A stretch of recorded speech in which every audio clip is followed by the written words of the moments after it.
You are listening to the serialized audiobook podcast for Blood of the Stars, an epic fantasy novel written by Karyne Norton, read by Paeter Frandsen and Karyne Norton. If you can't wait to listen to the whole audiobook, or if you want a signed physical copy, go to karynnorton.com/shop to get the lowest cost by buying direct. You can also find the audiobook on Audible, Barnes & Noble, and other standard retailers. Please enjoy the next installment of Blood of the Stars by Karyne Norton.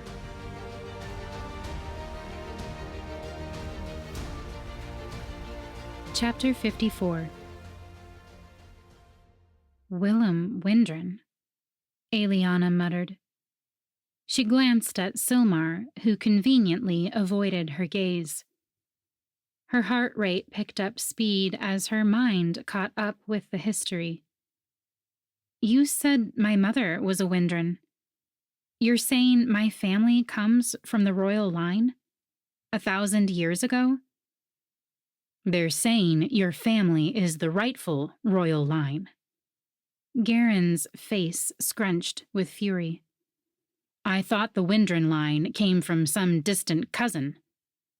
No, Eliana stood, facing Silmar. You said we were priests and priestesses, servants of the sun. You said Mavis only had some sort of spiritual authority. It had made more sense when they opposed a woman who used blood magic. Now it sounded like a petty family feud. I said that's what the royal family believed. Silmar stood as well, leaning on his staff. They don't acknowledge the Windrens.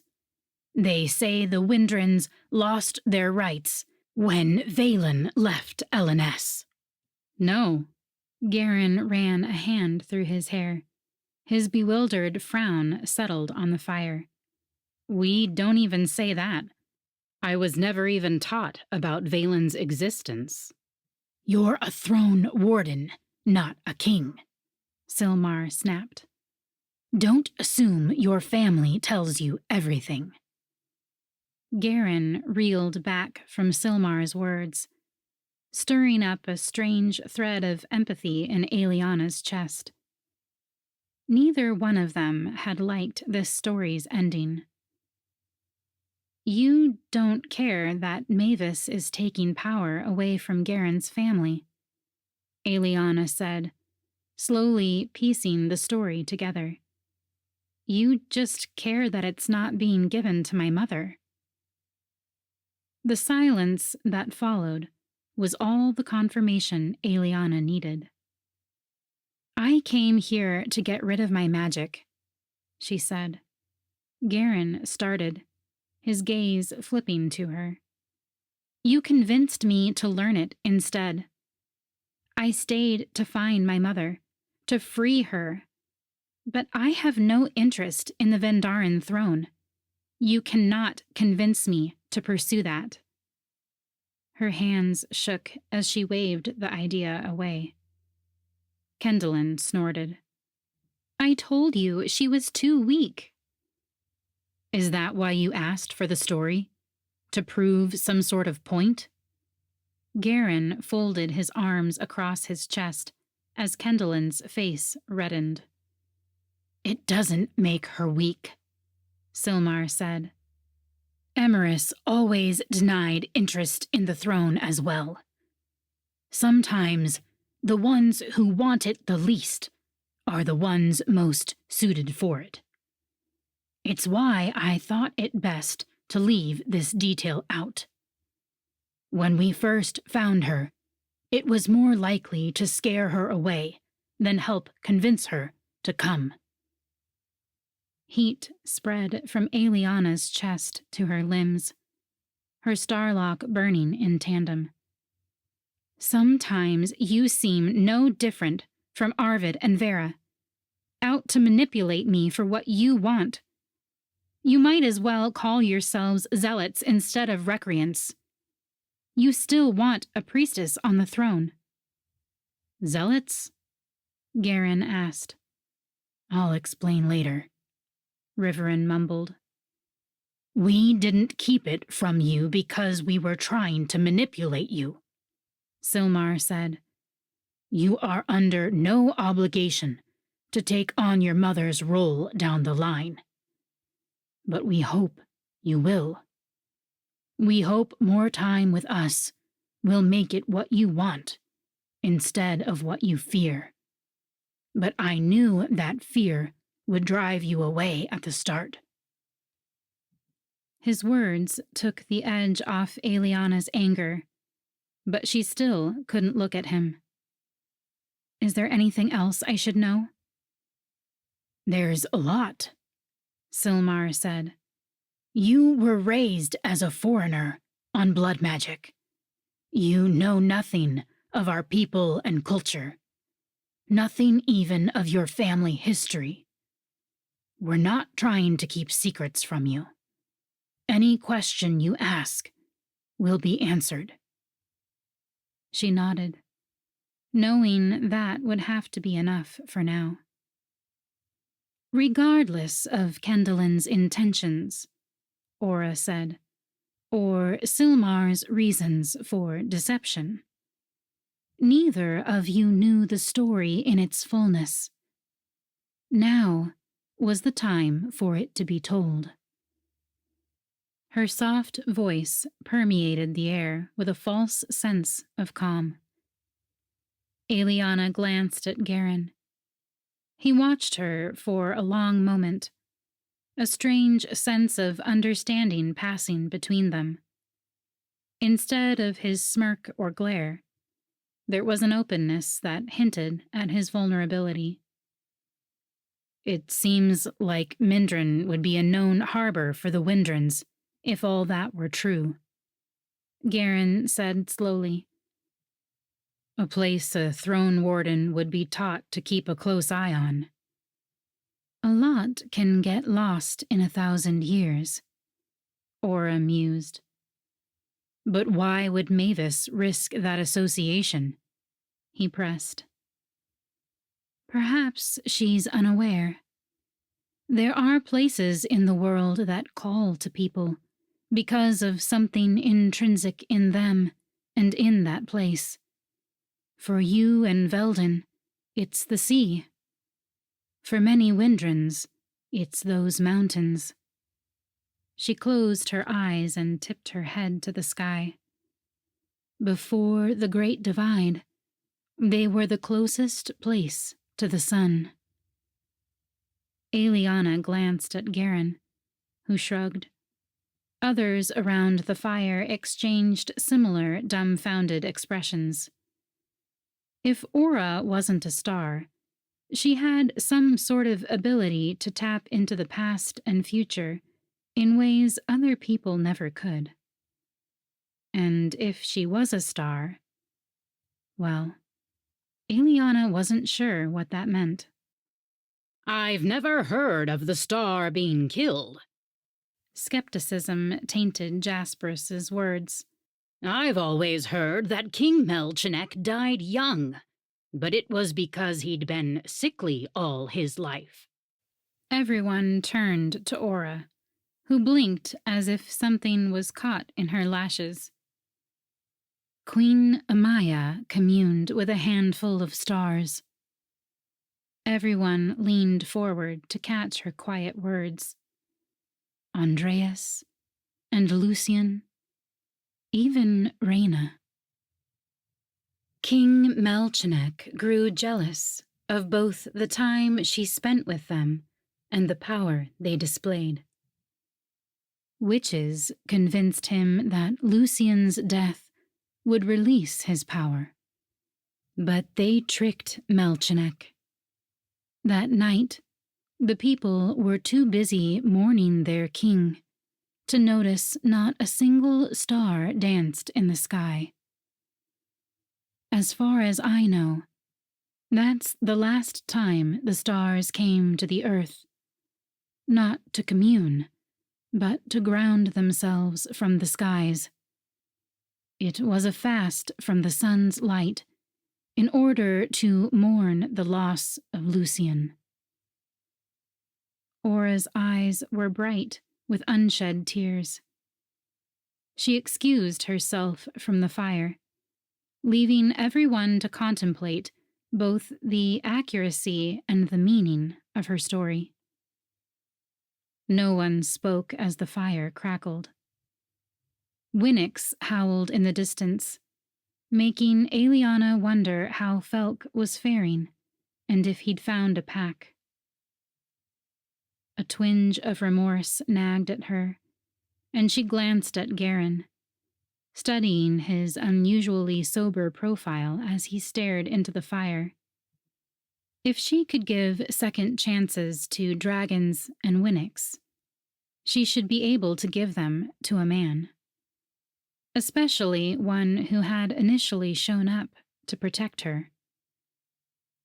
She glanced over at the other Vendarans, who'd slowly begun warming up to her once more after Felk had run away. They were still allies, friends even, but the realization that they'd kept this secret from her stung. How could she trust them to be looking out for her best interests if they couldn't tell her the whole truth? She understood it. As long as she was a potential brand for Mavis, she was a liability. The less she knew, the better. But the truth about her identity wasn't something they needed to keep from Mavis. Mavis already knew. "I'm surprised Silmar let us go." Karyne spoke over his shoulder, but Eliana could still hear the smirk in his voice. It was the only way he knew how to smile, like he was always laughing at everyone. They trekked down a path that might have once been a runoff from melting snow. The sun was just starting to rise, and its golden glow reflected off the thin creek ahead. Gullet flew from tree to tree, his beady eyes scanning the forest floor. "He probably had someone follow us," Eliana said.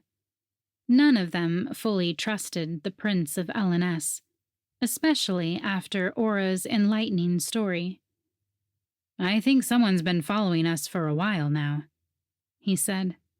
"Velden goes out each night and comes back to report to Silmar." Eliana stilled. "You think they're checking on Felk?" "Maybe." Karyne eyed a tree with a twisted trunk, as if he might climb it for a bird's-eye view. He settled himself behind one of the curved roots, popping out from the ground. "But Velden was doing that before Felk left." He gestured for her to join him on the ground, but she hesitated.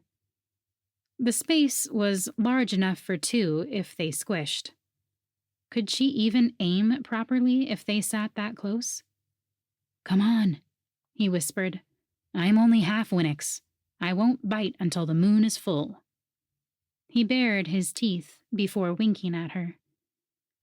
She crouched behind the same root, hunching until they were shoulder to shoulder and hidden by low-hanging branches. She awkwardly rearranged her bow and readied an arrow, painfully aware of each time her arm rubbed against Karyne's. He set his bow on the ground behind them, as if he had no intention to hunt. She frowned, glancing back in the direction of camp, wishing there had been a way out of this. The hills behind them rose upward, the redwood and maple forests they'd traveled thick with foliage, hiding any chance of seeing the others. She settled back in, forcing herself not to jerk away when Karyne's leg settled against hers. The path before them opened up to something similar to the grasslands she'd seen on the way to Islara. Except this grass had murky areas where the creek seemed to bleed out into the lower land. The thick air was filled with the buzz of insects and the trill of birds waking with the sun. "There's probably 100 species of frogs down there that you've never seen before," Karyne whispered. Frogs? Eliana followed his gaze. I thought we were looking for antelope. He chuckled, then pressed his lips together, cutting off the sound. I suppose you're not interested in catching frogs anymore.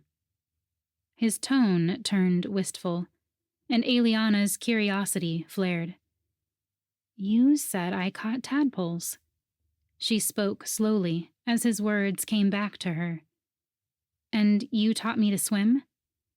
He nodded, then pulled out his dagger, twirling it in his hands so the etched daisy blurred. Even though the beach was close, we weren't allowed to go to it very often. We swam in the creek instead. You liked to pretend you were sailing. His smile turned softer, the curved edges no longer a smirk.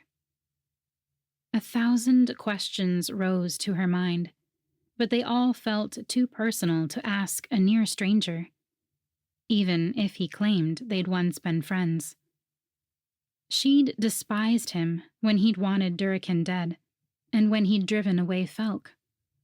But now, when knowledge of their family history gave her more reason to hate him, she found herself wanting to give him a chance, hoping he might still give her a chance. Amidst her swirling thoughts, one question rose to the surface. What did you see when I disappeared?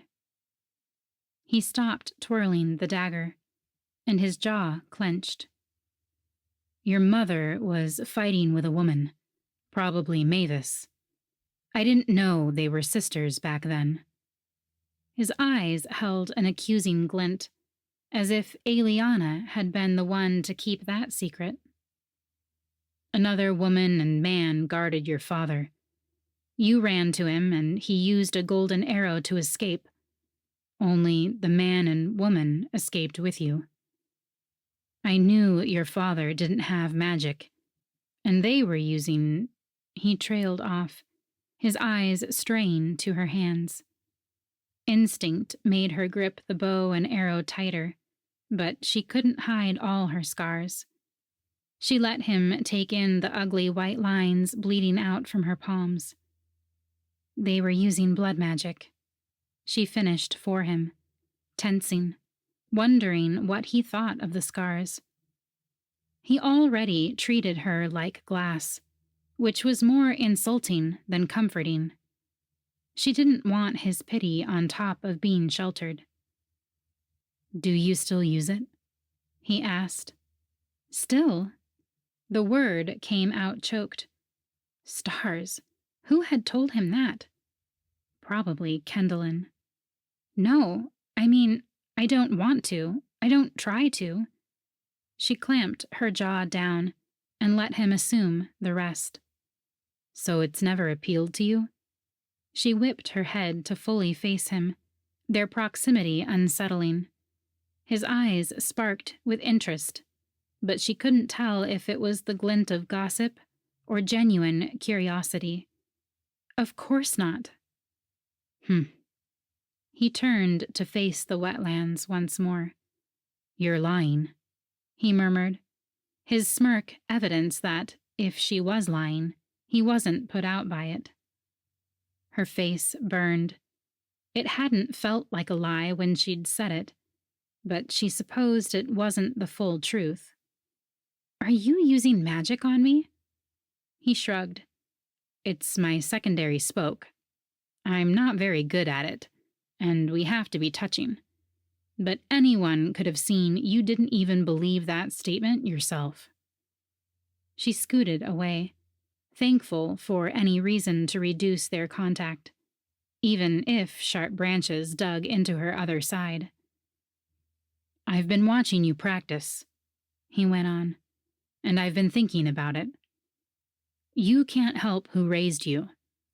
If you were raised with blood magic, if their desire spilled over to you, it's actually more impressive that you fought it, that you rose above it. This time, the smile he offered was apologetic. Maybe for using his magic on her without permission, But she suspected it went deeper than that. That he was apologizing for how she'd ended up being raised by half-lights using blood magic. That he still felt responsible. That's a surprisingly understanding perspective, especially from someone like you. He burst out laughing, and several birds flew from the tree they'd camped under. Gullet squawked his irritation from his perch a few trees over. Someone like me? What did I ever do to make you hate me so much? She couldn't help smiling, even though the answer came quick enough. You let Felk think he hurt me to chase him away? You condemned a possibly innocent dragon. How do you know Durican wasn't fighting his brand? That he wasn't trying to rise above Mavis's commands? Karyne sighed and trained his attention back on the creek. Not that they had much hope of finding anything after how loud he'd been. I guess I don't know. But I wasn't about to risk your life to find out. His words carried the weight of a responsibility Eliana didn't understand. Still, it made her want to be worthy of it. I spent a lot of time at the Stargazers, she murmured. He shot her a questioning glance. I suppose that's why I never wanted to use blood magic. The servants of the stars in each town we lived in had more of a hand in raising me than my guardians. She set her bow and arrow against the tree root and rubbed at her scars, hating the way the memories churned within her. So you worship the stars, like Cyrus? Wariness colored his tone, reminding Eliana of Aura's story. Only witches worshipped the stars in Vendaris. That's all anyone in Lorvandus worships. I haven't had time to examine my faith since I crossed the barrier. But I'm not a witch. He hummed his understanding. It gave her courage to continue. The first time Arvid and Vera cut me, I thought it was wrong, so I sought forgiveness from the stars. Every time they took my blood, I took to the Stargazer and prayed for forgiveness. I'm not sure the stars still offered forgiveness after all my guardians did with my blood. But it didn't stop me from hoping, from asking for it anyway. Her throat grew tight. She wasn't sure why she'd shared that with him. She hadn't even explained it to Cyrus, who seemed bent on drawing her into his own time of worship and prayer. Karyne reached over and ran a calloused finger along her scars, and her breath caught at his touch. She hadn't expected a prince to have rough hands, but then he was also supposed to be a sailor. The way he traced each rise of skin left her feeling exposed.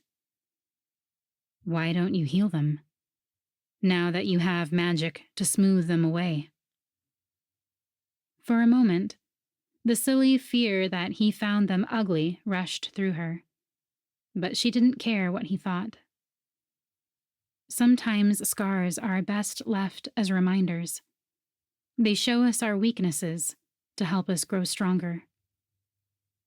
His hand stilled over her palm, the warmth of his touch like fire even in the muggy heat of the wetlands. He gave her hand a squeeze before finally letting go.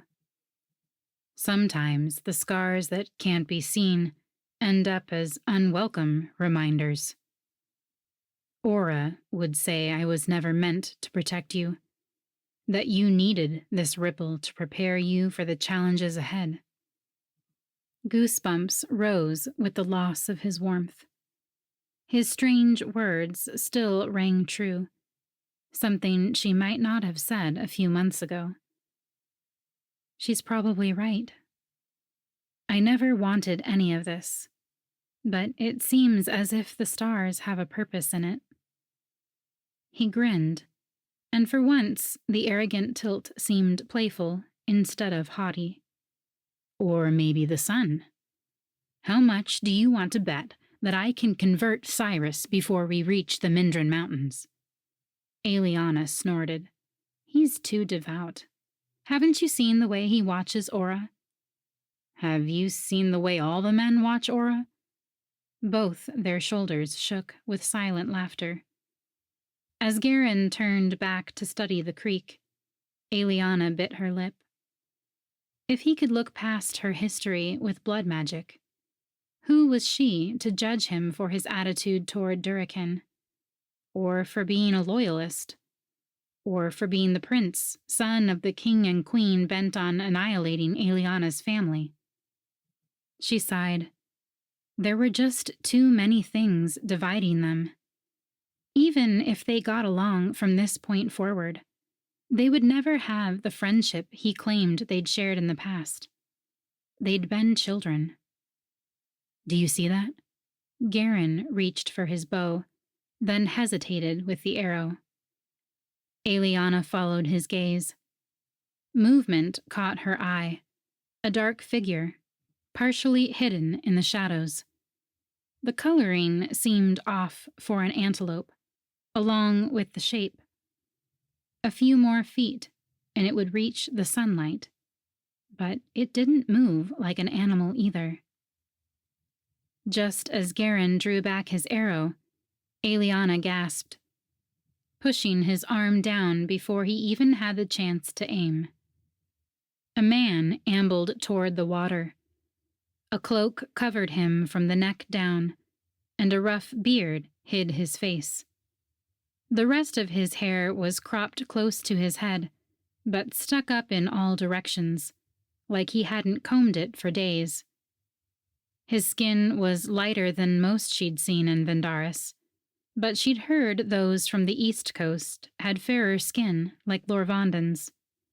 She glanced at her hands. The light copper that had been unusually dark in Lorvandis now seemed pale with her Vendaran companions. But it matched the stranger's. Her mother had come from the east. Maybe this man had too. He bent forward, scooping up water and splashing it over his face, using it to smooth down his hair. His movements felt exaggerated, intentional, like he wanted to be seen. "He's waiting for us to approach," Eliana whispered. "What?" Karyne grabbed her, the restrictive motion strangely comforting as his fingers once again warmed her skin. She shook his hand away, along with the distracting thoughts. "No," he hissed. "You can't talk to him. We have no idea who he is." "I still don't really know who you are," she pointed out. "And Silmar sent me off in the woods with you, alone." She stood, keeping a careful eye on the man as she made her way into the valley. The man turned in their direction, but he was too far away for Eliana to make out his expression. He stayed still as she drew closer, not reaching for any weapons, not calling out for any assistance. Despite Karyne's protests, he shadowed her the whole way down the hill. Too late, Eliana realized the stranger could have a starlock, and then he might have any number of skills at his disposal, skills that could kill without weapons. Her own starlock warmed, reminding her that she wasn't powerless. She also knew Karyne wouldn't hesitate to use his magic to protect her, and the thought left her surprisingly comforted. But the stranger's stance remained relaxed, maybe even patient. When they were a dozen paces away, she stopped, studying the stranger before her. He towered over her even from a distance, unkempt and wary, his cloak muddy and torn. There was something familiar about him, something that tugged at a memory in the back of her mind. "I just want to talk," the man said. "But I think the conversation would go better if you called off your guards." Eliana turned to Karyne, hand out to smack his bow and arrow back to his side once more. But Karyne's hands were already down. "We don't have guards." She narrowed her eyes, spinning around to scan the ridge they'd come from. So, Silmar had sent someone after them. Before she could see anyone, the stranger rammed into her side, and she landed hard on her back, the breath knocked from her. In the back of her mind, she registered the rush of an arrow by her ear. She held up her hands, shielding herself from the blow she anticipated. But it was Karyne's elbow that bruised her arm as he dropped his bow and arrow and launched himself between Eliana and her attacker. The thump of paws on dirt reverberated through Eliana's ears, followed by a snarl.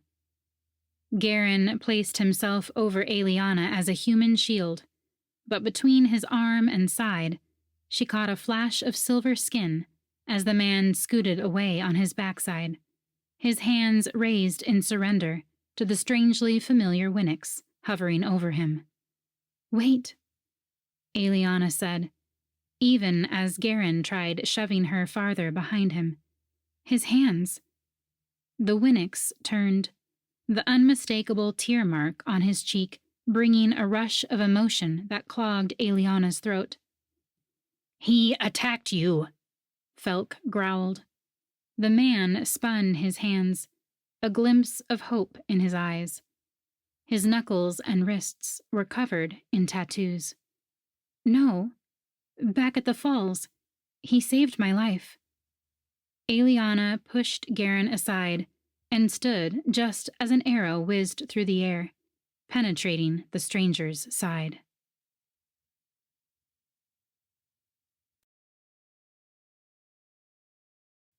Chapter 55. The stranger's eyes widened as he grasped the arrow burrowed in his gut. He staggered back, his pleading gaze resting on Eliana. "No." She rushed forward, helping him to the ground. "No, no, no."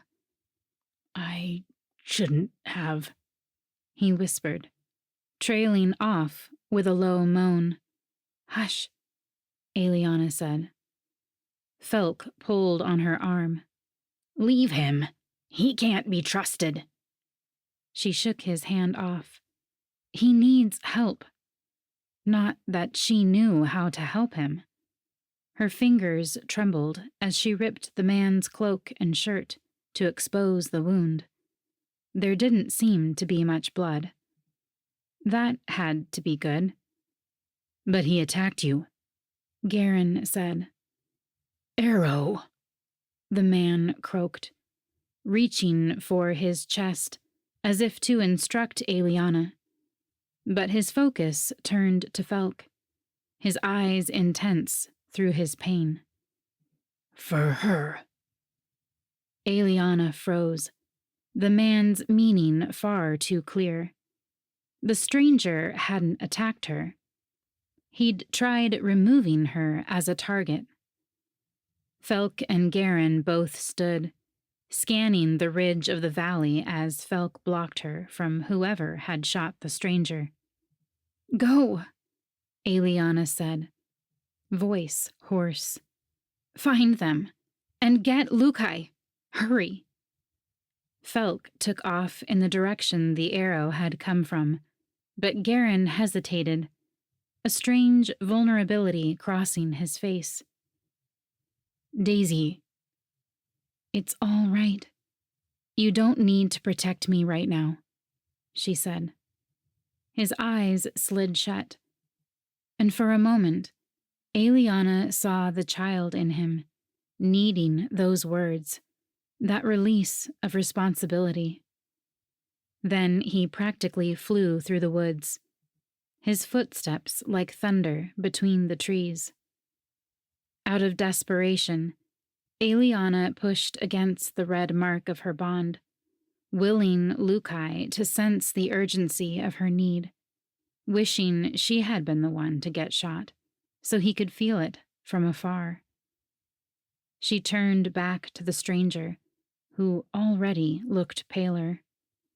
Blood trickled down his side like it drew a line, connecting the fletching beneath his ribs to the arrow's point protruding from his back.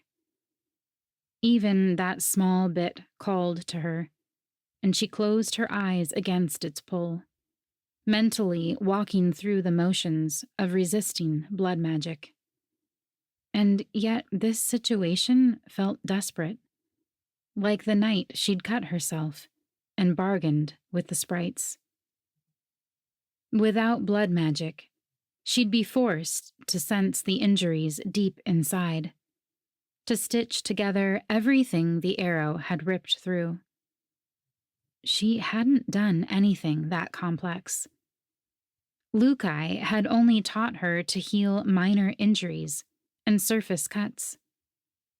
It would require heavy amounts of energy, the kind she had only used when creating the shield, which she still hadn't been able to fully replicate while practicing with Silmar. Why couldn't her controlled magic be as powerful as her unbridled magic? Why couldn't it be as strong as blood magic? She bit the inside of her cheeks, allowing the pain to pull her from her trance. She didn't want to use blood magic. She refused to do it. Instead, she focused on the arrow. Oh. She couldn't help the word slipping out when she saw the bloody point. Her hands grew clammy. Why had she ever thought she wanted to be a healer? Here. The man grabbed her hand and drew it to the shaft. Snap. His face twisted up in agony, and she hadn't even touched the arrow. Sweat dripped down into his short beard, and now that she was finally looking, Aeliana recognized his face as well as his hands. He'd let his hair and beard grow unkempt in the last several weeks, but he was definitely the man she'd seen at Lover's Falls. He'd saved her life without hesitation, and now she had to do the same for him. She focused on the arrow and attempted to snap it in two. The man grimaced, and her heart beat faster as the slippery arrow held fast. He reached out a hand and touched the starlock swinging from her neck. The message came through almost as a reprimand, but she still heeded it. "Stars protect you," she muttered, closing her eyes and reaching out for the energy in her starlock, drawing it to her without limit. She was more likely to put him out of his misery than heal him in her current flustered state.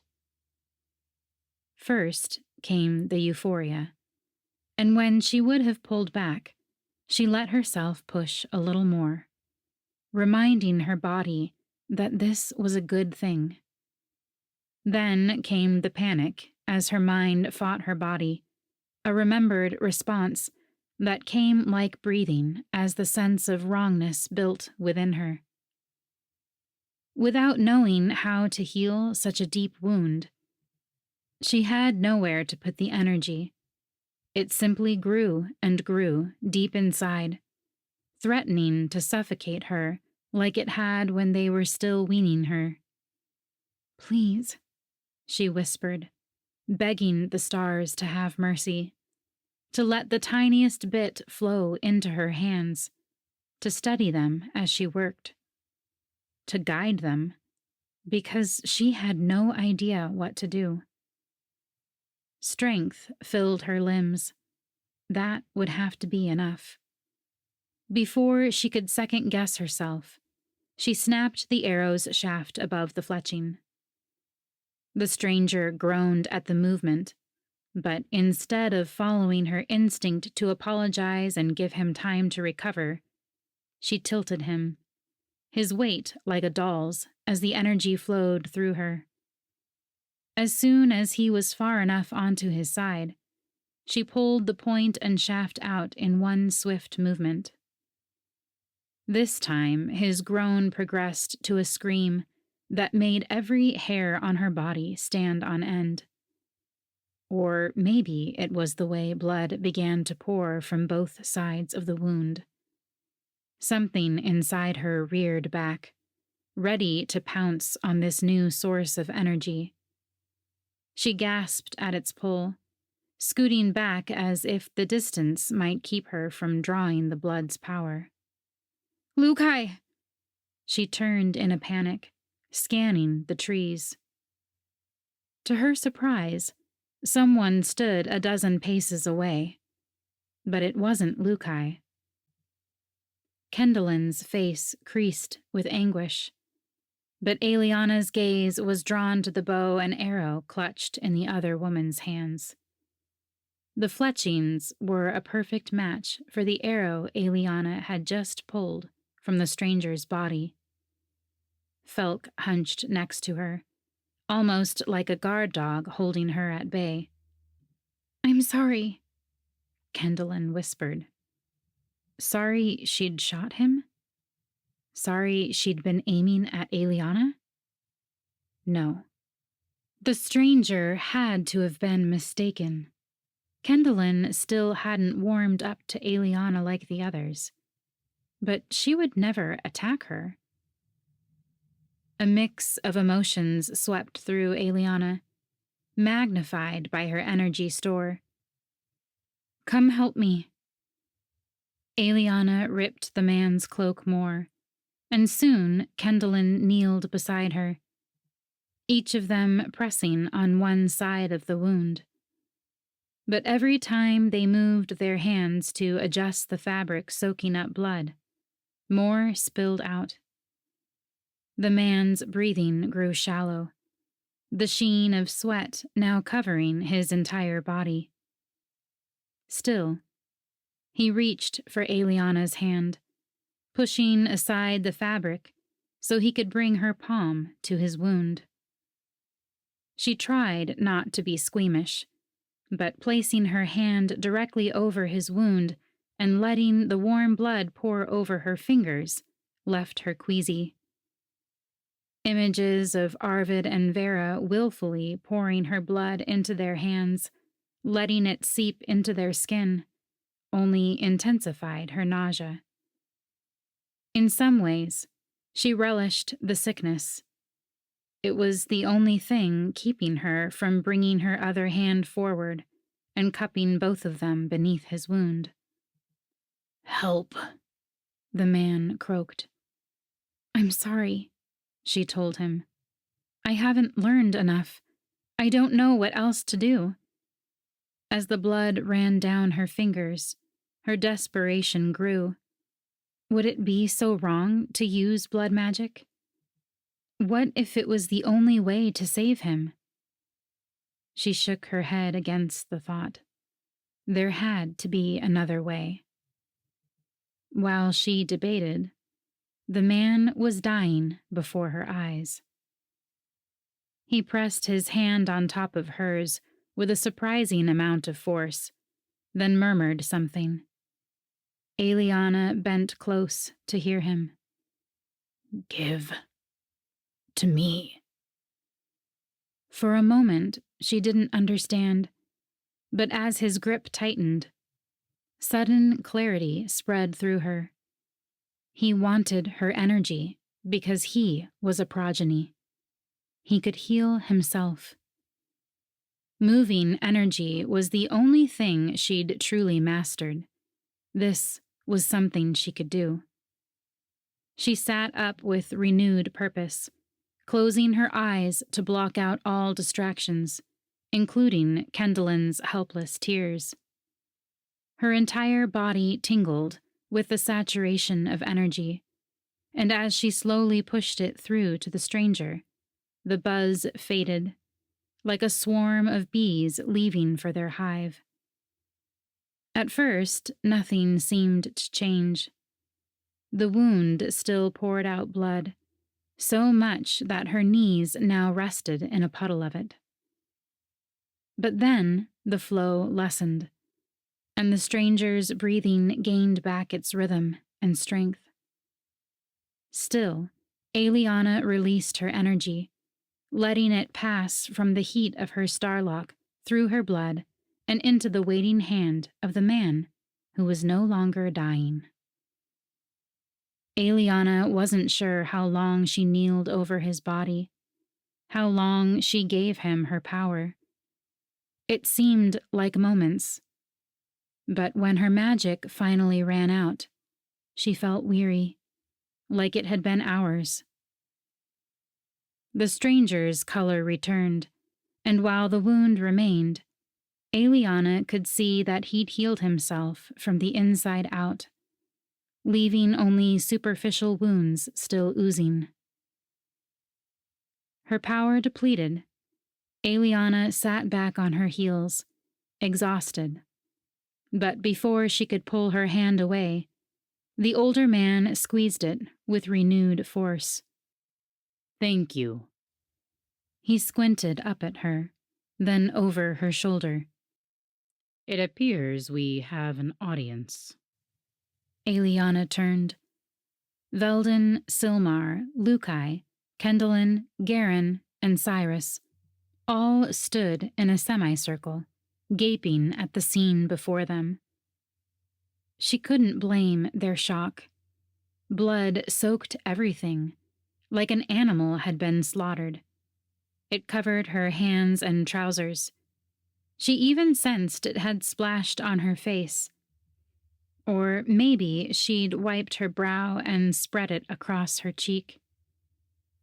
Felk sniffed at the air, his eyes darting to look anywhere but at the tempting blood. Horror washed over her. I didn't do blood magic. The words sounded guilty to her own ears. She hadn't. Had she? She would know if she'd done it. The stranger had used his magic. She'd just pushed it out to him. We believe you. Veldin held out a hand, as if calming a wild beast. Silmar scanned the clear skies. He needed the proof, but she couldn't blame him. When no dark spirits came, they all breathed easier. Still, disgust crossed Garen's face before he could school his features, and Aliana's shame heated her cheeks. That kind of wound, Lukai started. How did you heal it? There was awe in his voice, but it was mixed with something else. Maybe fear? Hurt? Jealousy? Aliana shook her head. I didn't heal it. I just gave him my magic. The others studied the stranger, who gave a sheepish grin and half wave. Hello? Let's get you both back to camp, Silmar said, eyeing the bloody scene. Maybe after you clean up, we can get the whole story.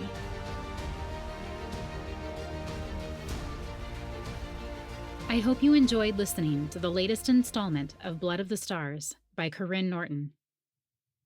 If you enjoy listening to this narration, you might enjoy listening to the Finding Fantasy Reads podcast, where Paeter and I narrate fantasy short stories from a variety of authors to help you find your next favorite author.